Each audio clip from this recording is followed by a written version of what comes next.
আসসালামু আলাইকুম সুপ্রিয় দর্শক, আপনারা যারা নীরব জনতা এবং জাগো জনতার চ্যানেলের মাধ্যমে আমার এই এপিসোডটি দেখছেন, সবাইকে জানাই আমি ধন্যবাদ। সুপ্রিয় দর্শক, আপনাদের কাছে আজকে আন্দালিব রহমানের পার্থ সাহেবের কিছু বিষয় নিয়ে কিছু কথা বলবো। তবে হ্যাঁ, মূল কথায় যাবার আগে আমরা দুটি ভিডিওর খণ্ডকালীন কিছু অংশ দেখে নেই।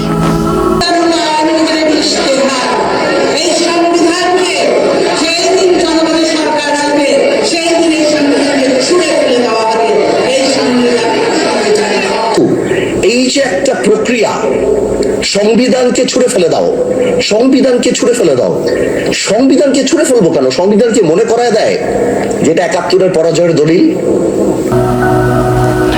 সুপ্রিয় দর্শক শ্রোতা, আপনারা সাবেক প্রধানমন্ত্রী এবং বিরোধী দলীয় নেত্রী বেগম খালেদা জিয়ার সংবিধান ছুঁড়ে ফেলে দেওয়ার সেই বক্তব্যটি শুনেছেন এবং সেই সাথে আন্দালিব রহমান পার্থ সাহেবেরও বক্তব্যটি শুনেছেন। তো যেহেতু বর্তমান প্রধানমন্ত্রী জনাব তারেক রহমান সাহেব, তাহার মা অর্থাৎ দেশনেত্রী বেগম খালেদা জিয়া চেয়েছিলেন সংবিধান ছুঁড়ে ফেলতে যেদিন গণতান্ত্রিক সরকার আসবে, তাহলে ইলেকশন যখন হয়েছে, গণতান্ত্রিক সরকার এসেছে, তাহলে এখন সেই কাজটি, মায়ের কাজটি তো অন্তত সন্তানের করা উচিত। ঠিক আছে, হয়তো কোনো বাধা বাধ্যকতায়, হয়তো বা আরও সময় নিয়ে ভালো করে পরীক্ষা নিরীক্ষা করে হয়তো বা পরে প্রধানমন্ত্রী সাহেব সেই ব্যবস্থাটি গ্রহণ করবেন। কিন্তু এর মাঝে আন্দালিব রহমান পার্থ ভাইয়ের যে বিষয়টি, সেটি হচ্ছে আসলে আন্দালিব রহমান পার্থ উনি কার, অর্থাৎ আওয়ামী লীগের না ওই বর্তমান বিএনপির? উনি সবসময় বিএনপির হয়ে রাজনীতি করেছিলেন। আমার মনে আছে নাজিউর রহমান সাহেব মঞ্জু এবং আনোয়ার হোসেন সাহেব মঞ্জু, ওনারা দুইজন যখন ৯৭-৯৮-তে জাতীয় পার্টি থেকে বের হয়ে যান, একজন সাইকেল মার্কা আর একজন মাছ মার্কা, এইভাবে তৎকালীন সময়ে জাতীয় নির্বাচনে অংশগ্রহণ করেন। তারপরে বয়সের কারণে একটা সময় নাজিউর রহমান মঞ্জু সাহেব মারা যান। তখন তার সাথে রাজনীতি করা সেই দলেরই বর্তমান আপনি মহাসচিব বলেন অথবা আমরা যারা সেক্রেটারি অথবা এই সাধারণ সম্পাদক বলি, সেই আপনার বর্তমান কমিশনার তিনি, তো সেই ব্যক্তিটি যার নাম মতিন সাউদ অথবা সাউদ মতিন, আমি আবারও বলছি সাউদ মতিন অথবা মতিন সাউদ, তার সাথে আমার খুব ভালো সম্পর্ক আছে। তো বিষয়টা হচ্ছে তিনি পর্যায়ক্রমে নাজিউর রহমান মঞ্জু সাহেব মারা যাওয়ার পরে উক্ত দলের চেয়ারপারসন হওয়ার কথা ছিলেন, কিন্তু তিনি না হয়ে বানালেন আন্দালিব রহমান পার্থ সাহেবকে। কারণ আন্দালিব রহমান পার্থ সাহেবের বাবা নাজিউর রহমান মঞ্জু সাহেব যখন মারা যান, তারপরে যখন নাজিউর রহমান মঞ্জু সাহেবের স্ত্রীকে অনেকে চেয়ারপারসন বানাতে চেয়েছিলেন, তখন তিনি আওয়ামী লীগ ঘেঁষা অর্থাৎ আওয়ামী পরিবার, এমনিতেই হেলাল সাহেবের মেয়ের জামাই হিসাবে পার্থ সাহেবকে আমরা সবাই চিনি।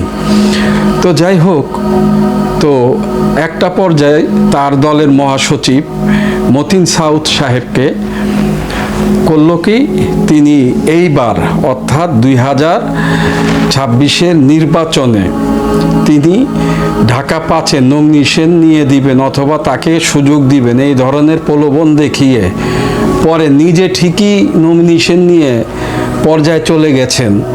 কিন্তু মতিন সাউদ সাহেবকে তিনি কোনো সুযোগ দেননি। দেখেন, আমরা যারা রাজনীতি করি অথবা যারা রাজনীতি করেন, সবার একটা পর্যায়ে লক্ষ্য থাকে, তিনি মন্ত্রী হয়তোবা এমপি একটা কিছু হবেন। কিন্তু পার্থ সাহেব তার সাথে গেম করেছে। কি গেম করেছে? আসুন আমরা এখন যে ভিডিওটা দেখব সেটি হচ্ছে আন্দালিব রহমান সাহেব পার্থর দল জেপি, যেটার এক সময় প্রেসিডেন্ট ছিল পার্থ সাহেবের বাবা নাজির রহমান মঞ্জু সাহেব তৎকালীন সময় থেকে এই পর্যন্ত মহাসচিব সেই মতিন সাউদ সাহেবের কিছু বক্তব্য যিনি ইলিয়াস ভাইকে দিয়েছিলেন এবং ইলিয়াস ভাইয়ের থেকে সংগ্রহ করা আমার সেই ভিডিও বক্তব্যটি আপনাদের এখন একটু শোনাচ্ছি। সবাই একটু মেহেরবানি করে দয়া করে মনোযোগ দিয়ে আন্দালিব রহমানের সেই কথাগুলো একটু শুনবেন। আন্দালিব রহমান, আমি দুঃখিত, আন্দালিব রহমান সাহেবের মহাসচিবের কথাগুলো একটু শুনবেন। আসুন আমরা শুনি। আমার সাথে এই দলটা তৈরি করছি, সাহেবের সাথে আমরা বের হয়ে গেলাম শুধুমাত্র একটা মাত্র কারণ যে সাহেব আওয়ামী লীগের সাথে থাকবে এই জন্য ওদিকে চলে গেছি। আমরা জানতাম যে উনি চলে যাবে। হ্যাঁ, তো নাজির রহমান বলছে যে উনি এই জন্য এরকম করতেছে, এবং যেদিন নিয়ে এটা আমরা দলটা তার সাথে ভাগাভাগি হয় ওই দিন পার্টির বিষয়ে অনেক ঝামেলা হয়েছে। নারায়ণগঞ্জের ওই যে নাসিম উস্তাদ সামিম উস্তাদের বড় ভাই বলছিল ওর সাথে আমার টাকা ধাক্কি হয়েছে। তো পরবর্তীতে মঞ্জু ভাই মারা যাওয়ার পরে, মানে নাজির রহমান মঞ্জু ভাই মারা যাওয়ার পরে আমরা পার্টি বানাইলাম। দলের তার মাও হইতে চাইছে, তার মায়ের রাজি হয়ে যায় যে তার মা যেহেতু সরাসরি শেখ হাসিনার আপন মামাতো বোন, কারণ প্রায় ওনাদের ইচ্ছা বলে, ওদের কাহিনী বলে, ওদের কাহিনী, তাছাড়া তার নানার ছবি, শেখ সাহেবের ছবি, তার ভাই শেখ পুলির ছবি সামনে নিয়ে কান্নাকাটি করে। এই সমস্ত কারণে ওনাকে আমরা সাপোর্ট না করে পাঠ করে বানিয়েছি। পার্থ ঠিকই ছিল, সমস্যাটা হচ্ছে সে একটু আওয়ামী পোষণটা করে খুব কায়দা করে, কিন্তু বক্তব্য দেয়, খুব সুন্দর যেটা বক্তব্য দেয় আওয়ামী লীগের বিরুদ্ধে, এইটার উপরেই সবাই খুশি হয়ে যায়, কিন্তু সে বিতর্কত ভাবে সে ক্ষতি করে। এটা আমি দলের সেক্রেটারি হিসাবে আমি যেভাবে বুঝি বা আমার দলের লোকজন যেভাবে বুঝে, এটা তো আর সবাই বুঝবো না, বা আমরা যেটা দেখি নিজের চোখে।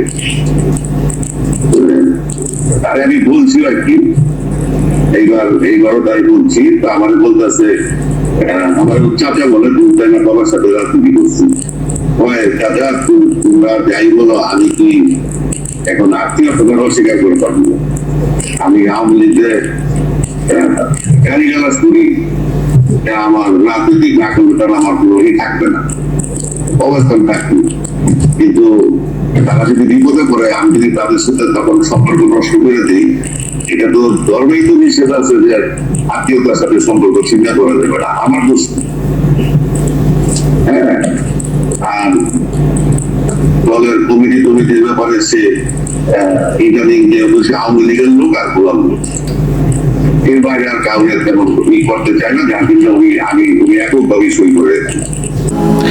প্রিয় দর্শক শ্রোতা, আপনারা সবাই আন্দালিব রহমান পার্থ সাহেবের যে বিজেপি যে দলটি, সেই দলের আপনার মহাসচিবের কথা শুনেছেন।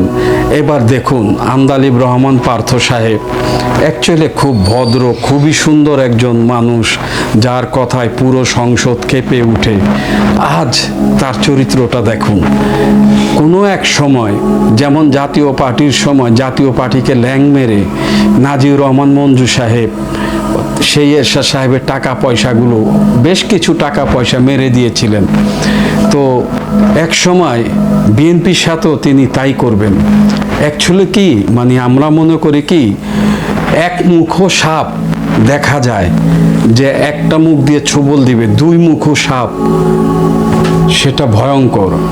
তো আমি বর্তমান প্রধানমন্ত্রী জনাব তারেক রহমান সাহেবের যিনি উপদেষ্টা আছেন, যার সাথে আমার একই মঞ্চে দাঁড়িয়ে বক্তব্য দেওয়ার সৌভাগ্য হয়েছিল এবং কিছুটা রাজনীতি করার সৌভাগ্য হয়েছিল, আমি সেই আমাদের প্রিয় ডাক্তার জাহিদুর রহমান ভাইকে বলবো, যিনি বর্তমানে সাংস্কৃতিক মন্ত্রণালয়ের দায়িত্ব আছেন, যে সব কিছু হয়তো তারেক রহমান সাহেবের নলেজে, জ্ঞান ধ্যানে থাকতে পারে, নাও পারে।